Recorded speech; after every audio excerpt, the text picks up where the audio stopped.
Hello, I'm Michael Glass from michaelglass.com, where we focus on making informed decisions about our financial future.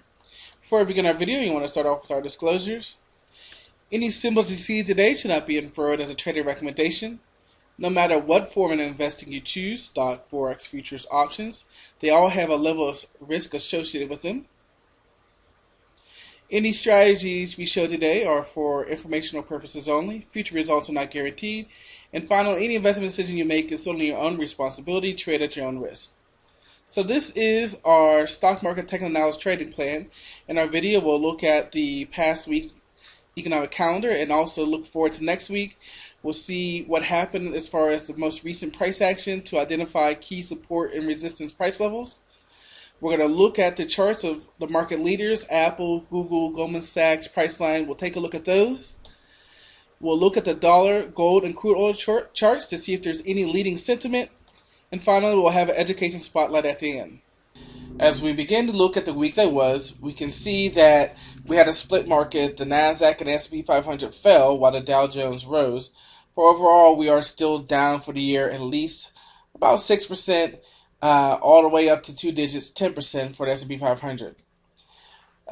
This was another down week for the market. That means 8 out of the last 10 weeks ended lower. So we ended September being down 7%, and for the quarter we're down 14%. We did have some overseas news. Germany did approve the expansion of the European Financial Stability Facility, which means more money for the European recovery. As their market continues to show weakness. Not much going on the corporate news. We do have earnings starting, I believe, October 11th, so still not a week off or so. We did show an increase here for our second quarter GDP, 1.3% instead of 1%. Well, overall, you can see not a lot happened this week. So a lot of the economy woes of Europe kind of drove the market this week. And, we need some more catalysts to kind of overcome what the weakness of both Europe and the U.S. economy. And so as we go to look at and see what's coming up for this upcoming week, we can see that no earnings. Again, earnings start October 11th. But we do have some potential movers with ADP and the employment situation this week. And Bernanke speaking on Tuesday. We don't know which way the market's going to respond to these reports, but they definitely can move the market. As we go back and retest some of these lows from August, where we have bounced before, if those reports are interpreted good, we can see some nice bounces. Otherwise, if we break them, we could certainly make new lows for 2011. Let's pull up the charts and take a look. So here we are looking at a daily chart of the S&P 500, and as we just said, we see that the market has made its way back down to our support area that we've been testing since August. And so as we do have a couple economic catalyst reports this week, it'll be interesting to see if we once again bounce at this 1120 range or if we finally break through and move lower. We can see that for the most part, there is room to go lower on the indicators. They've kind of been ranging as the market has ranged. I mean, again, we're seeing 1120 on the bottom and 1200 at the top. We broke through it a couple times, but 1200 basically is the top. And so we need to see some volume. We need to see a catalyst that's going to need to break us out of this range. As they say, trade it until it breaks. Now, when we zoom out a little bit, to get a longer term view, we can see that we have a 200 on a weekly that's working out here. But look at this hammer here on a weekly. Certainly not good. And of course, again, it's right at support. And we are closing below that 200 moving average. Here, the indicators pretty much have hit the oversold level. We'll zoom out one more time to the monthly, just to see where we would go if we do break. Here, once again, we can see 200 moving average holding up as support here and right where we are now. So again, that's some comfort for our bulls. Indicators have plenty of room to head lower though on the monthly. And if we do break the 20 moving average, 200, And if we do break support, you can kind of see that our next level is around 1040. It's probably where we will head if we continue to head lower. Switching over to the NASDAQ. Going back to the daily. Zoom in for a little bit. The same range bound, double, triple tops. What is different here on the NASDAQ is that here are our August low, but we've been basing at 2400 on the NASDAQ instead of the August low. So we haven't quite made it all the way down. Of course, we know that the S&P 500 is down 10% compared to the 5% of the Dow and the 8% for the NASDAQ. So, we need to start watching this 2400 price level with a rundown to 2330 if we break 2400. On the daily, indicators are weak, but they're not quite oversold yet. On a weekly, zooming out, will the 200 be there again like we saw on the S&P 500? Well, it's there, but look how level it is. It's not really going anywhere. That's showing the range bound of the market. A much stronger inverted hammer on the weekly. The 20 and the 50 moving average acting as resistance.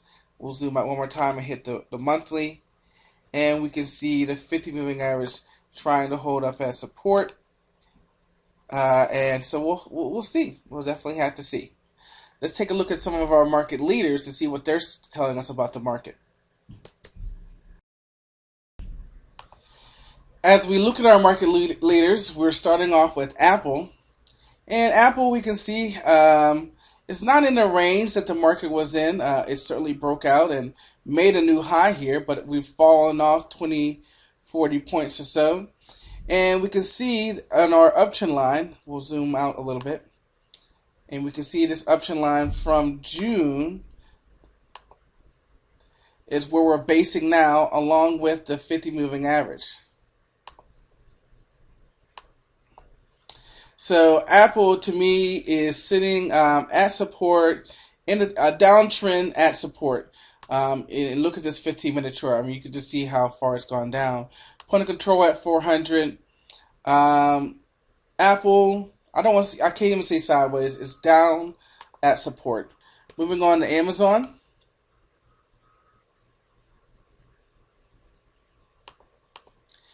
Amazon, we broke through a little bit of support here at 219. Sideways, we were moving sideways. You could say it's sitting at support. Uptrend line in here has been broken. Amazon, although I would say sideways to down. We've got Google sideways at support. Got our point of control here at 521 that we would have to get above and toward move higher. And you can kind of see that the top of our range is around 550. So Google is sideways. So we've got two kind of sideways, one sideways to down, and Apple is down at support. What about Goldman Sachs? Goldman Sachs is just flat out down, making new lows each time after touching the 20 moving average as resistance. So looks like we'll probably retest 91. If we do start switching around, this is one to consider, as financials will lead us higher. What about Netflix? Netflix is a real interesting story. Keep in mind, July 14th, 13th here, we made a high of 304. And look where we are today, 113, almost 200-point drop there in the past 3 months. Some say in response to the new pricing model of DVD costs, streaming costs. Just in the last month here, 100-point loss off of that. So that's really interesting. I mean, Netflix was the darling, but look at that drop. Netflix down. Gotta say it, Netflix is down. And finally, what about price line? Price line definitely sideways at support, sideways to down at support. So what we're seeing is as the market, the S&P 500 and NASDAQ were at support price levels, and as we come into the catalyst of this week, um, the our industry leaders, they're also sitting at support, key support price levels, and some of them are actually down, pulling us lower. So we'll see if these catalysts can move us higher. As we move on to some of our market sentiment indicators, we're looking at the dollar. Made a beautiful move here over for the month of September. Month of September was great for the dollar. We went basically from 73 to about 79. But now we're starting to go get a little sideways action in here. Be interested to see what happens as we pull all the way back into the 20 moving average. Um, we can see that our point of control is all the way down here at 78. And if we get below 78.86, we start to get in some light volume for us to move back lower. But overall, dollar strong. We've got resistance. We got the 500 here. We've got 79 as a resistance level, which we're just above, so it'll be support. And then we said this next range here takes us all the way up to 81. Moving on to gold, which is basing at 1600.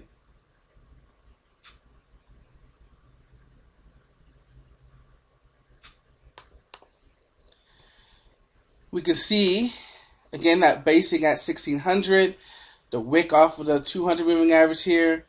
And now we're just trying to decide what's going to happen.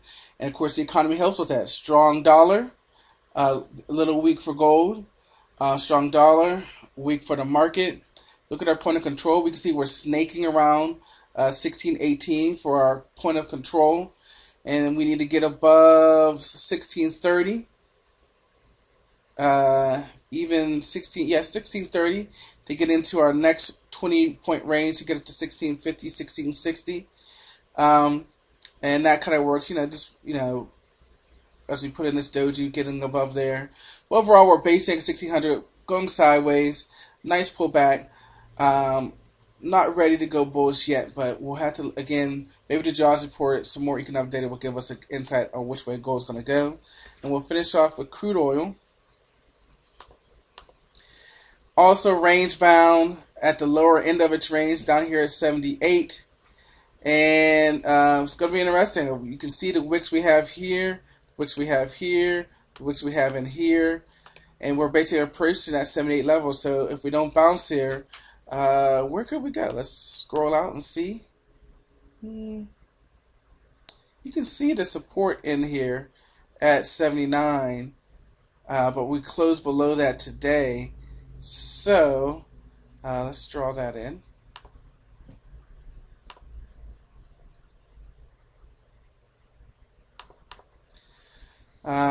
If we take this and let's go out to the monthly, and we can see that really next would probably be 71 range if we continue to move lower. As we come into our education spotlight, we are continuing our discussion about trading plans. And one of the most overlooked aspects of trading certainly is actually developing a trading plan. But the second part that I would say is overlooked is the reviewing your trading. So an important part of any trading is that postmortem of every trade. That's where we take the time to look at the trade.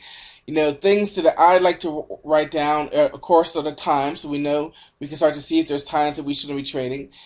What was the actual setup? Was it a breakout? Was it some indicator? Whatever you believe are trading setups, fine. What was the risk? What was the reward? How much heat did I take? What was the potential profit? All these little things you need to write down so when you just begin to assess the current market conditions and whether or not you need to make adjustments, bigger stops, smaller stops, longer targets, smarter targets, all those things. You have to have a journal. You have to have something that you can go back and base upon in order to make changes. You just can't make changes because of a feel. You got to make changes based upon documentation. As you guys know, we always talk about the importance of documenting your trading plan and your trading system. You know, you can find us on Facebook, YouTube, and Twitter. We have a page on Facebook, Are You Financially Literate? We still have our free 5-part video course where we help you develop your own high probability trading setups. We try to give you a framework for what is important as you develop your own.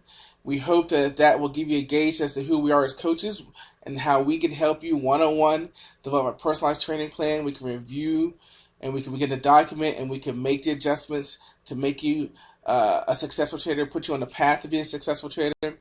We have our high probability trading course. Again, it's not the thousands and thousands of dollars that you see out there.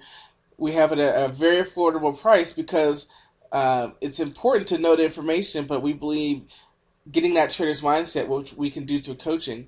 But this is a great way to get yourself started in the foundations of trading. It's broken down into 3 courses. The introduction to trading, where we go over technical analysis, chart patterns, money management.